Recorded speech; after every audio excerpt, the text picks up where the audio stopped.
সকালে উঠে কৌশিককে জিজ্ঞাসা করলাম কি রান্না করব। ও আমাকে পরিষ্কার জানিয়ে দিল ও আজ কিছুই বলবে না কি রান্না হবে। আমার যেটা ভালো লাগে আমি যেন সেটাই করে দিই। এমনি দিন হলে না হয় মাছ ডিমের ঝোল যে কোনো একটা কিছু করে দিতাম। আজ তো সোমবার, আজ পুরোপুরি নিরামিষ। কি দিয়ে যে কি রান্না করব কিছুই বুঝে উঠতে পারছি না। ছেলেকে স্কুল থেকে দিয়ে এসে জামা কাপড়গুলো কাচতে দিয়ে দিলাম, তারপর চলে গেলাম একটু ফুল আর বেলপাতা আনতে। ফুল ঘরে আনাই ছিল, কিন্তু ওই যে মায়ের পায়ে একটু জবা ফুল দেবো, তাই দিদি বলল ফুল বেশ ফুটেছে, তুমি এসে নিয়ে যেও। তাই দুটো ফুল নিয়ে আসলাম, তারপর চলে আসলাম রান্নাঘরে।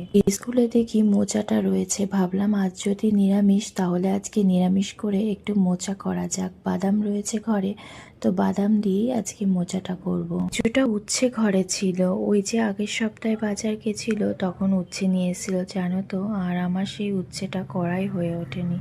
ভাবলাম আজকে উচ্ছে দিয়ে একটু তেতো ডাল করে দিই।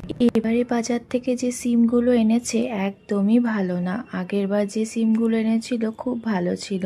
তাই ভাবলাম সিমগুলো নষ্ট করে কি হবে, আমি কিছুটা সিম ভাজা করেই দিই। রান্না করতে গিয়ে দেখি হলুদের কৌটোয় হলুদটা একদমই শেষ হয়ে গেছে, তাই কৌশিককে ডেকে বললাম আমার হাতে একদমই সময় নেই, যেহেতু মোচা কাটতে ধুতে অনেক সময় লেগে যায়, তুমি একটু আমাকে হলুদটা ভর্তি করে দাও। তাই ও আবার কৌটার যেটার মধ্যে হলুদ গুঁড়ো করে এনেছিল সেইটাই থেকে হলুদটা ঢেলে নিল। আমরা তো আগে সানরাইজের যে হলুদের গুঁড়ো পাওয়া যেত সেটাই ব্যবহার করতাম, কিন্তু এখানে আসার পরে না এদিকে অনেক এরকম দোকান রয়েছে হলুদ গোটাই থাকে, তুমি বললে তোমাকে একদম খাঁটি হলুদ গুঁড়ো করে দেবে। ওই জন্য এখন আর আমরা কোনো গুঁড়ো মশলাই বাইরে থেকে কিনি না, ওই তো দোকানে যাই, যেটা বলি সেটাই আমাদের গুঁড়ো করে দেয়। গোটা জিরে ধনিয়া যা যা লাগে আমরা একদম মেশিনে গুঁড়ো করে নিয়ে চলে আসি। মোচাটাকে প্রেসার কুকারে দিয়ে 3-4টে সিটি দেবো, তাহলে সুন্দর মোচাটা সেদ্ধ হয়ে যাবে। ডিম ভাজা উচ্ছে ভাজা তো আগেই হয়ে গেছে,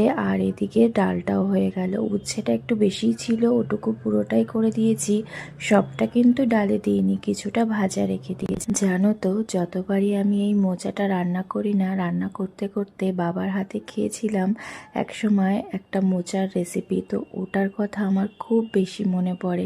কিন্তু ওই মোচাটা এখন আর বাবার হাতে হয় না, বাবা নাকি ওটা পুরোটাই ভুলে গেছে। যাই হোক, ওর টেস্টটা কিন্তু আমি আজও ভুলিনি। আমার ঘরে এখন প্রায় প্রতিদিনই তোমরা এই আলু বেগুন সেদ্ধ বা বেগুন পোড়াটা দেখতে পাবে।